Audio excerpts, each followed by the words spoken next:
Hello जनाबे वाला। Review exercise unit 1 math ninth new book नवी बुक ते ये सोहनी बुक न्यू सिलेबस भी नवा सिंगल नेशनल करिकुलम भी नाल ते ये बुक जिहड़ी है पंजाब टैक्सट बुक बोर्ड वालियां दी है ये पूरी कौम दी इको किताब है जनाबे वाला। और यहाँ पर पहला क्वेश्चन जो हमारे पास है उसमें रिव्यू एक्सरसाइज का पहला क्वेश्चन है कि 4 options are given against each statement in circle the correct option.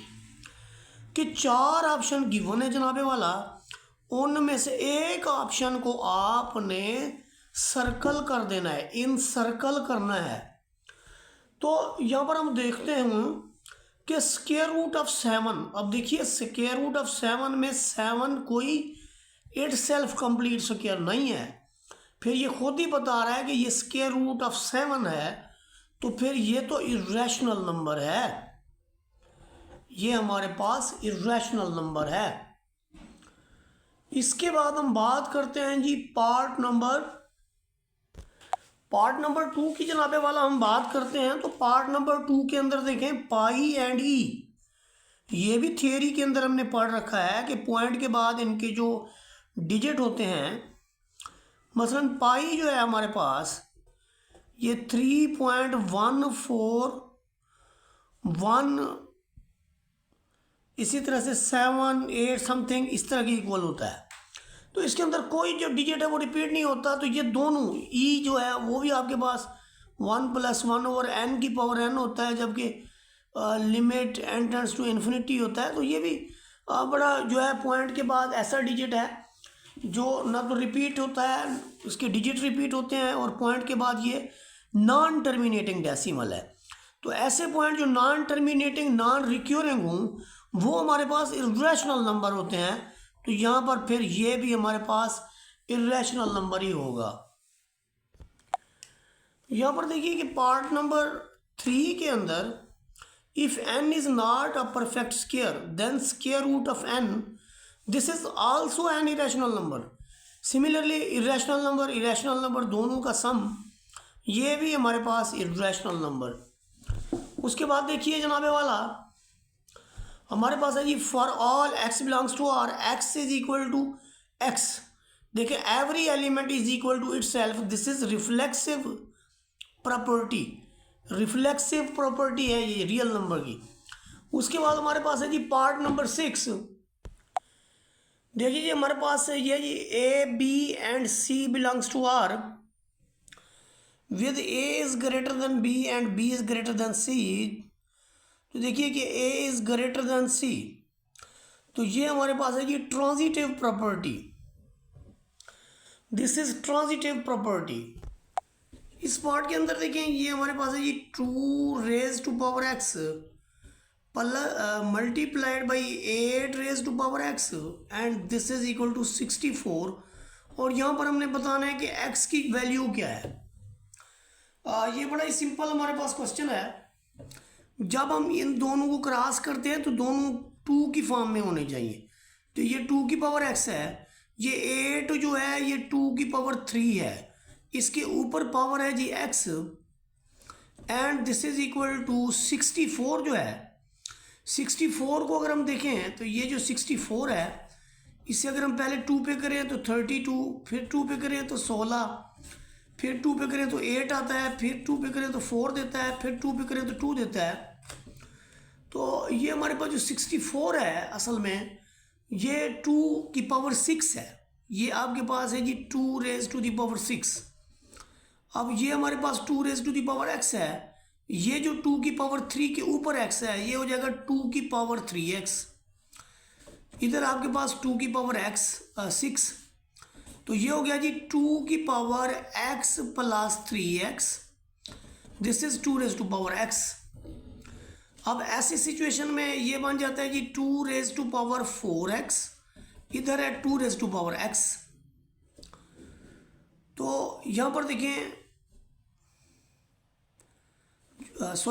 2 raise to power 6, तो यहाँ से मिला जी 4x is equal to 6 and x is equal to 6/4।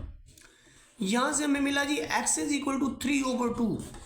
तो ऑप्शन के अंदर हम देखेंगे कि जहाँ पर ऑप्शन के अंदर 3/2 होगा उसे हम टिक कर देंगे। यहाँ पर पार्ट नंबर 7 के अंदर है a, b belongs to r with a is equal to b and b is equal to a. This is called symmetric property. ये हमारे पास है जी सिमेट्रिक प्रॉपर्टी। पार्ट नंबर 9 के अंदर देखें, ये हमारे पास है 75 square root of 75 plus square root of 27। ये देखिए 75 का हमने स्क्वायर रूट निकालना है और 27 का हमने स्क्वायर रूट निकालना है, और फिर इन दोनों को हमने सम अप करना है। देखिए 75 असल में 3 क्रॉस 5 है, और 27 जो है ये हमारे पास है 3 क्रॉस 3। इस फैक्टर में से आपका 5 बाहर आएगा, रूट में 3 रह जाएगा। इस फैक्टर में से आपका 3 बाहर आएगा और रूट में जो है वो, तो यहाँ से हमें एक 3 जो है वो अंदर रह जाएगा। आप देखिए ये भी स्क्वायर रूट ऑफ 3 के साथ एक कोफिशिएंट मौजूद है, ये भी स्क्वायर रूट ऑफ 3 के साथ एक कोफिशिएंट मौजूद है। तो 5 को 3 में अगर हम सम अप करें तो हमें मिलता है 8 square root of 3। So this is the result. और 8 स्क्वायर रूट ऑफ 3 जो है, यहां पर आपके पास लास्ट पार्ट है 8 स्क्वायर रूट ऑफ 3। देखिए जी यहां पर हमारे पास वो कहते हैं जी इसका जो प्रोडक्ट है वो क्या होगा। देखिए हम इसको चेक कर लेते हैं। ये आपके पास है 3 स्क्वायर रूट ऑफ 5 और ये हमारे पास है जी 3 माइनस 5 स्क्वायर रूट। ये कॉन्जुगेट वैल्यूज हैं, a plus B a minus B, तो a square minus B square, this is 9, this is 5, square root से जजर कट जाएगा। 9 में से आपका 5 गया तो आपको 4 मिलेगा। देखिए ये प्राइम नंबर नहीं है, ऑड नंबर भी नहीं है, इरेशनल नंबर भी नहीं है, तो बाकी बच गया 1। तो फिर ये है कि रैशनल नंबर। यहां से हमारे पास क्वेश्चन नंबर 2 स्टार्ट होगा। इसके अंदर देखिए कि आपके पास a गिवन है, b गिवन है और c भी गिवन है। हमने वेरीफाई करना है left distributive law over addition and right distributive law over addition. तो यहाँ से हम इसकी सोल्यूशन का स्टार्ट लेंगे। सोल्यूशन में देखिए कि जब हम इसके लेफ्ट डिस्ट्रीब्यूटिव लॉ की बात करते हैं तो हमने प्रूव ये करवाना है कि a into b plus c this is a b plus a c. तो ऐसी सूरत में हम इनकी वैल्यूज़ को लिखेंगे कि a जो है हमारे पास वो है जी 3/2, b हमारे पास है जी 5/3 और c हमारे पास है जी 7/5। और राइट हैंड साइड पे देखें a की वैल्यू आपके पास है 3/2 और b की वैल्यू जो हमारे पास है वो है जी 5/3। फिर दरमियान में एक प्लस है, फिर आप यही वैल्यू a को देंगे। a आपके पास है जी 3/2 और फिर c है तो c आपके पास है जी 7/5। अब हम इसकी पहले लेफ्ट हैंड साइड को प्रूव करवाएंगे। लेफ्ट हैंड साइड जिसे हमने लिखा a इंटू बी प्लस सी और इसे हमने कहा जी 3/2 इंटू 5/3 प्लस 7/5। तो ये आप देखिए 3/2 को वैसे लिख लें। इसके 2 तरीकाकार हैं। एक ये कि आप इसका जो नोमिनेटर डिनोमिनेटर एक जैसा करें, या 5 या 15 लिख लें यहाँ पे, तो ये आपका ऊपर बनाएगा जी 5×5 = 25। इसको करेंगे तो 7 या 21। ये आपका 3/2 और ये 25 और 21 कितना हो गया जी 36/15। अब 2 यानी 3 इसको कैंसिल करेगा 5 आएगा, 2 इसको कैंसिल करेगा तो 18 आएगा। अब ऊपर हमारे पास 18 है, नीचे हमारे पास 5 है and this is left hand side. अब हम देखेंगे कि इसकी राइट हैंड साइड जो है वो क्या है। राइट हैंड साइड हमारे पास है जी ए बी प्लस ए सी, हम लिख लेते हैं जी ए b plus a c, a की वैल्यू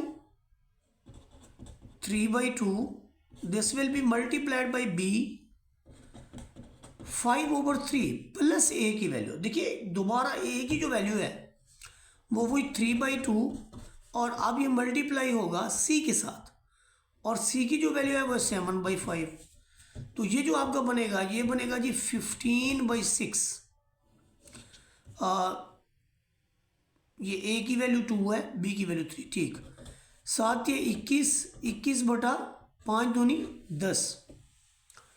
तो देखिए 6 और 10 का जो एलसीएम है 2 पे करें तो 3 और 5, 5 ये 15, 15 दूनी 30 बन जाएगा जी आपके पास। ये आपके पास आ गया जी 30।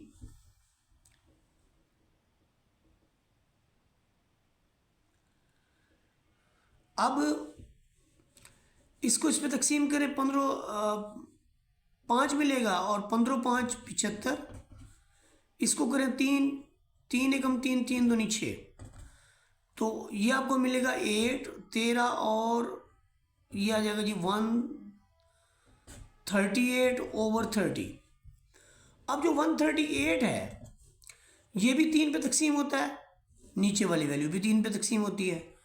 इसको अब 3 पे करें तो बल्कि दोनों 6 पे होते हैं। 6 एकम 6,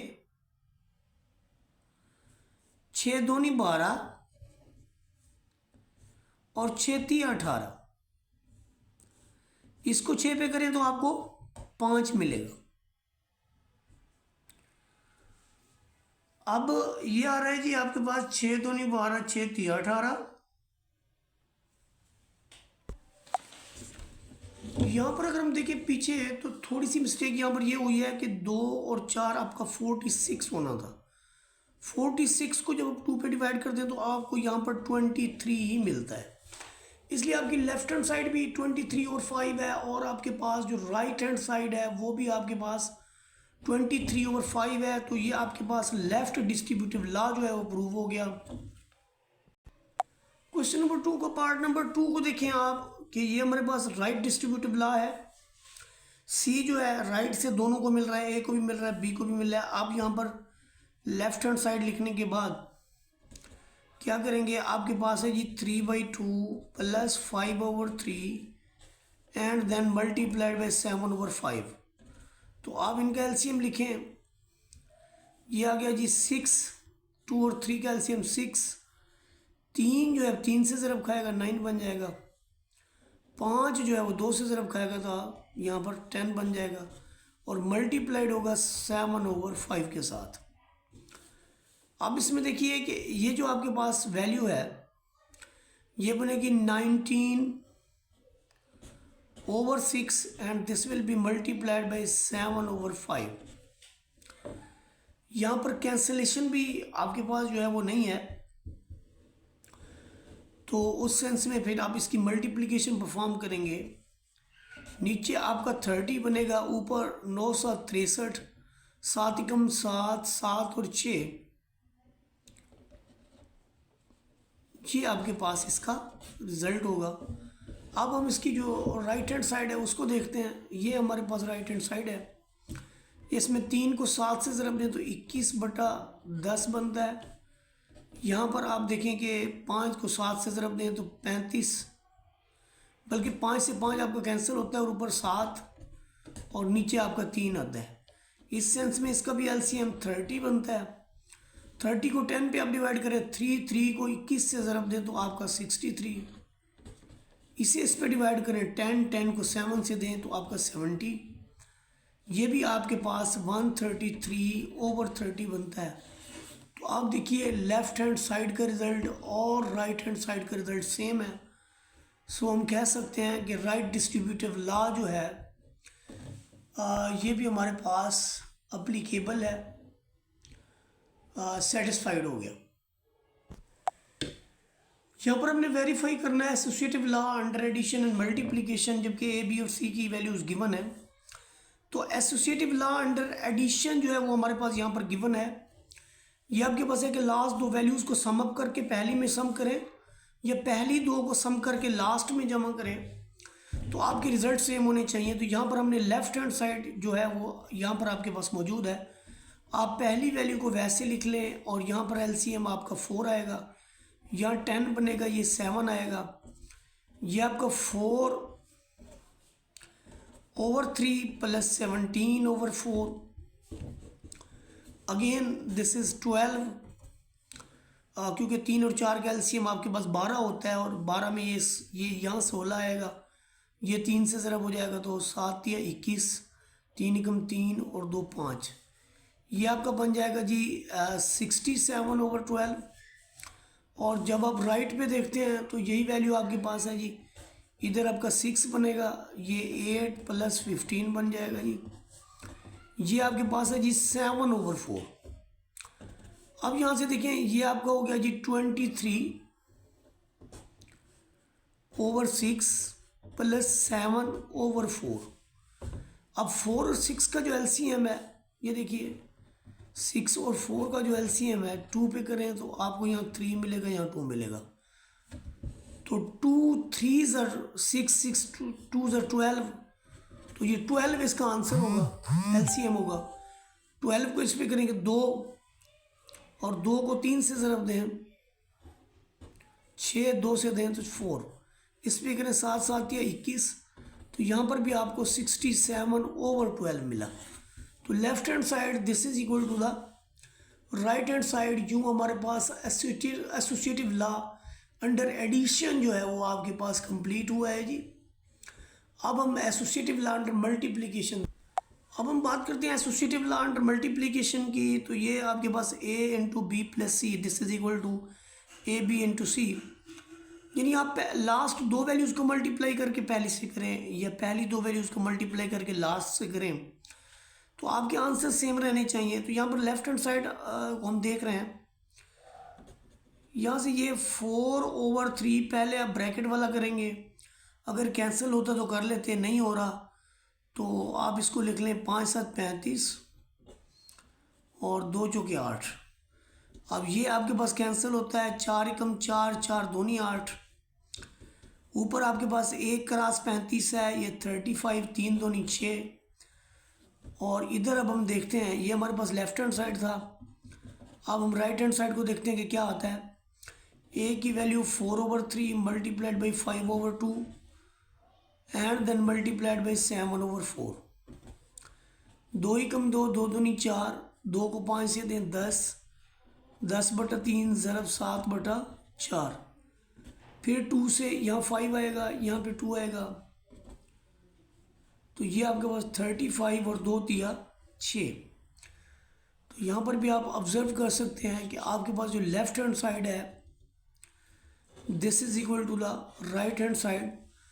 सो associative law also satisfied under multiplication. यहाँ पर हमारे पास क्वेश्चन है कि इज जीरो रैशनल नंबर। देखिए रैशनल नंबर की डेफिनेशन ये है कि x such that x can be put in the form of p over q where p comma q belongs to z and denominator does not equal to 0। तो यहाँ पर देखिए जो रैशनल नंबर्स में है, क्या हम इसको ज़ीरो को हम 0/1 की फॉर्म में नहीं लिख सकते? क्या 0 को हम 0/-1 या 0/41 या 0/100 इस सब फॉर्म के अंदर लिखा जा सकता है। याद रखिए उसने कहा है कि denominator does not equal to 0, तो देखिए कोई भी डिनोमिनेटर जो है वो मैंने 0 नहीं रखा, तो it can be put in p/q form, so this is a rational number. Part number 5 के अंदर देखें, इन्होंने कहा कि state trichotomy property of real numbers, कि आप जो है ट्राइकोटोमी प्रॉपर्टी जो है रियल नंबर की उसको जो है स्टेट करें, उसको लिखें। तो जो ट्राइकोटोमी प्रॉपर्टी है हमारे पास किसी भी 3 रियल नंबर के लिए, देखिए यहाँ पर कि कोई से 3 रियल नंबर, आप फर्ज करें कि A B and C belongs to R है, तो इनके दरमियान में 3 तरह के रिलेशन हो सकते हैं कि या तो ए ग्रेटर देन बी होगा या फिर ए लेस देन बी होगा, और तीसरी बात है कि ए इज इक्वल टू बी। तो इन तीन बातों में से कोई एक बात भी हो सकती है किसी भी दो रियल नंबर्स के दरमियान में।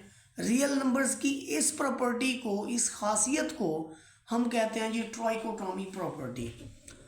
और इसके बाद हमारे पास है कि part number 6, find to rational numbers between 4 and 5। देखिए दो रैशनल नंबर 4 और 5 के दरमियान में हम निकालने हैं। ये हमारे पास रियल लाइन है। फर्ज करें यहाँ पर आपके पास है जी 4, इधर आपके पास है 5। तो पहला तो इनके बिटवीन ही रैशनल नंबर आप निकाल लें कि 4 को 5 में प्लस करके 2 पे डिवाइड कर दें, तो आपको मिलेगा 9/2, जो कि बिल्कुल मिड वैल्यू है इसकी। ये एक रैशनल नंबर आपने फाइंड आउट कर लिया। अब आपकी मर्जी है दूसरा आप यहाँ पे कर लें या यहाँ पे। अगर आप यहाँ पर रैशनल करना चाहते हैं तो आप क्या करें कि 4 और 9/2 का मजीद हाफ कर लें। ऐसा करने का क्या मतलब है कि आपने क्या किया है कि 4 जमा 9/2 करके डिवाइड कर दिया 2 पे। अब जिसका बटा कुछ नहीं होता उसका बटा 1 होता है।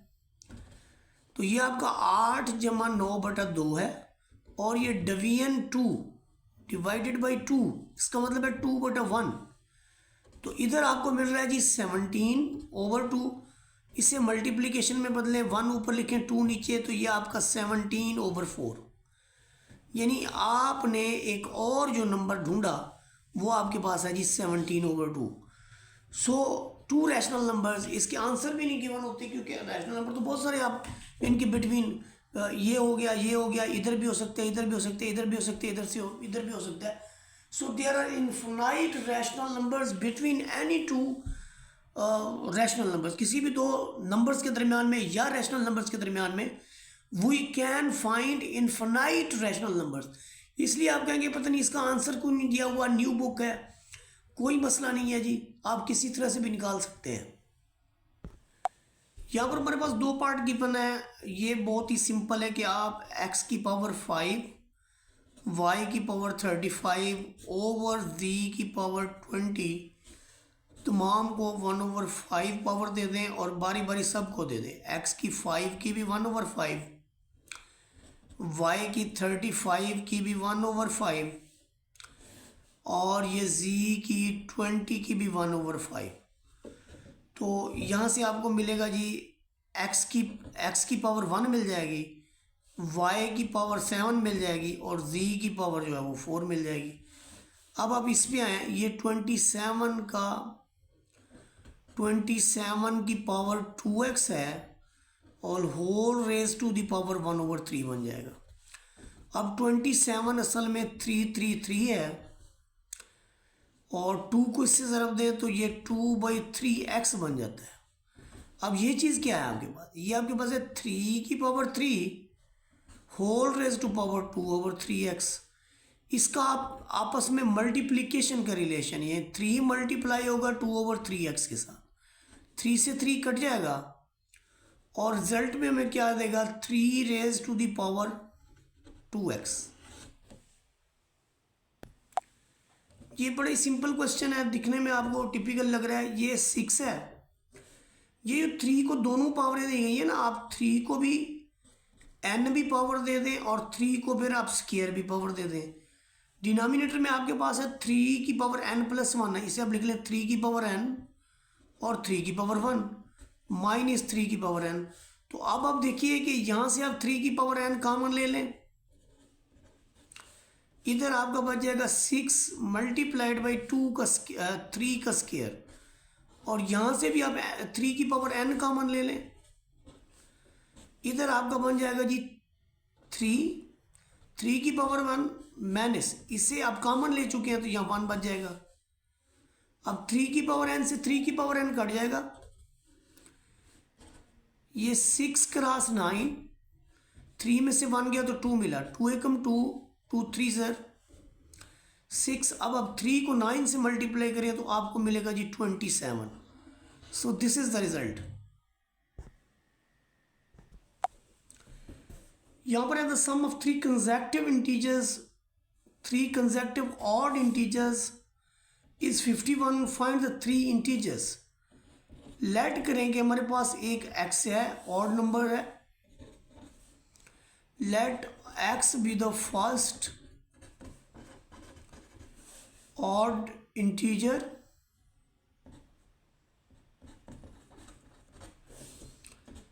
तो ऐसी सूरत में जब हम ऑड नंबर्स देखते हैं तो x+2 अगला इंटीजर होगा और x+4 जो है वो ये आपके पास सेकंड इंटीजर होगा, सेकंड ऑड होगा और ये आपके पास थर्ड ऑड इंटीजर होगा।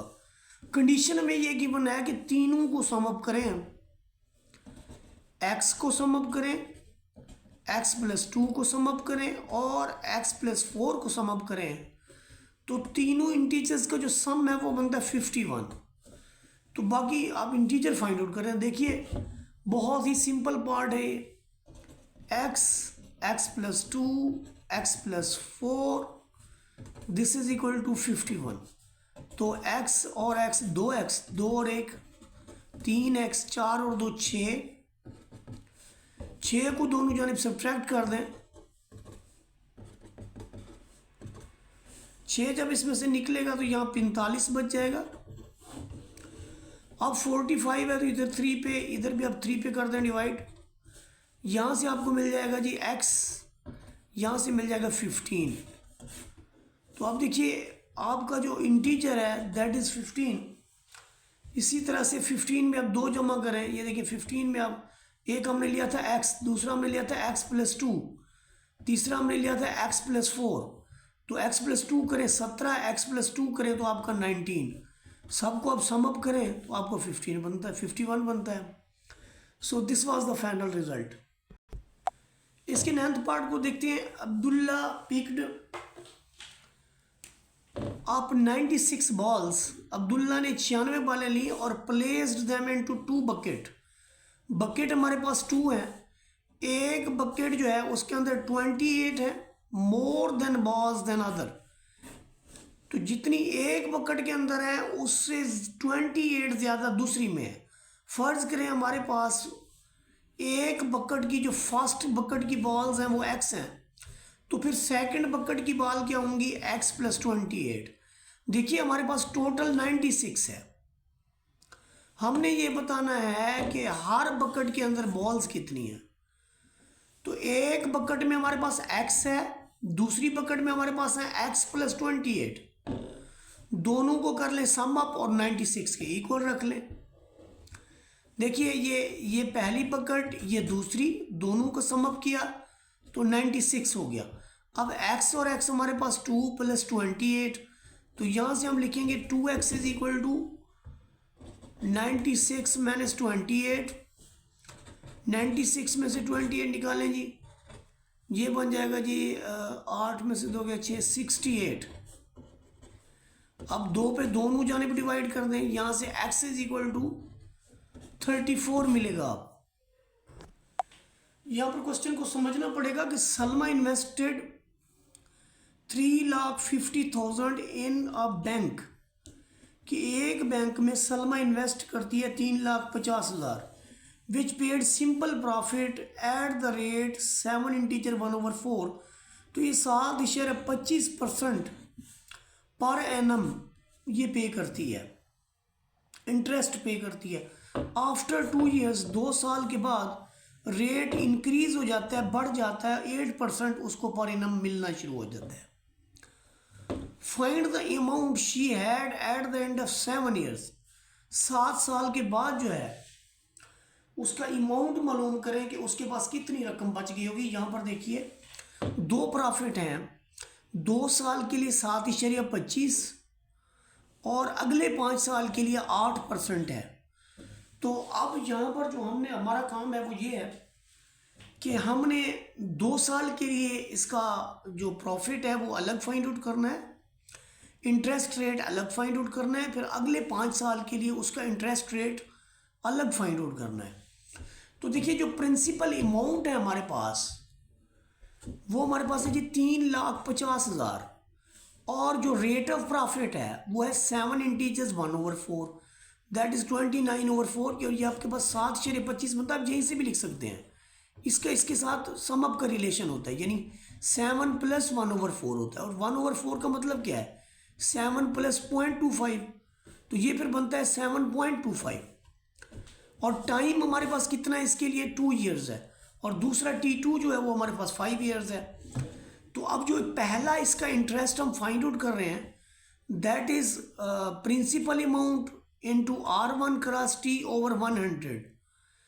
तो आप देखिए यहाँ पर हमारे पास जो है ये रिजल्ट आएगा जी। ये इसका रेट है, ये इसका टाइम है, और डिवाइड कर दें 100 पे।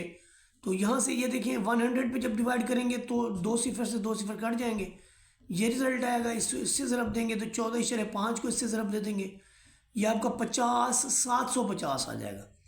अब नेक्स्ट 5 ईयर्स के लिए जहाँ पर आपका टी फैक्टर है वहाँ पर आप 5 लिखेंगे, जहाँ पर आपका आर है वहाँ पर आपका 8 आ जाएगा 7 की जगह, और ये आपके पास इंटरेस्ट इतना हो जाएगा। और इसे जब आप 8/40 से ज़रब देंगे तो ये इंटरेस्ट I2 जो है वो आपके पास बन जाएगा जी 1,40,000। ये I2 हो गया। तो पहला जो हमने इंटरेस्ट निकाला था वो हमारे पास था 50,750, और दूसरा जो इंटरेस्ट है वो है हमारे पास 1,40,000। अब जो आपकी असल अमाउंट है, देखिए दोनों इंटरेस्ट को जमा करके आप असल अमाउंट में जमा कर दें। ये देखिए हमने क्या किया जी, दोनों इंटरेस्ट को जमा कर लिया। This is the first interest, this is the second interest, and sum of both the interest this is equal to 19750। अब जो टोटल अमाउंट है, टोटल अमाउंट का मतलब क्या है, जो प्रिंसिपल अमाउंट उसके पास ऑलरेडी है वो, और जो उसने इंटरेस्ट कमाया है वो, दोनों को आप सम अप करेंगे तो उसके पास टोटल अमाउंट रिक्वायर्ड होगी जो 7 साल के बाद उसके पास मौजूद होगी। तो this was review exercise. Video अच्छी लगी हो तो लाइक शेयर सब्सक्राइब कर दें। जज़ाकल्लाह खैर।